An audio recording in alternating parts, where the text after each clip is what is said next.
রাজনৈতিক আশ্রয়ে ১৬ বছরের বেশি সময় ধরে লন্ডনে রয়েছে বিএনপির ভারপ্রাপ্ত চেয়ারপারসন তারেক রহমান। ২০০৭ সাল থেকে তার বিরুদ্ধে অন্তত ৮৪টি মামলা হয়। এসব মামলার মধ্যে ৫টিতে দণ্ড হয় তারেক রহমানের, আর খারিজ, খালাস ও অব্যাহতি পেয়েছেন ৩৯ মামলায়।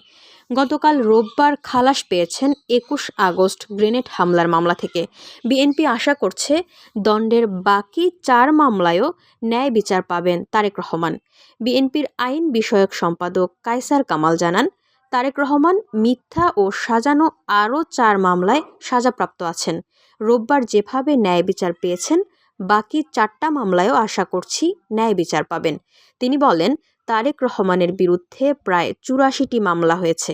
এর মধ্যে ৬০ থেকে ৬৫টা মামলাই মানহানির মামলা। ইতিমধ্যে ৩৯টি মামলায় খালাস, খারিজ ও চার্জশিট থেকে অব্যাহতি পেয়েছেন।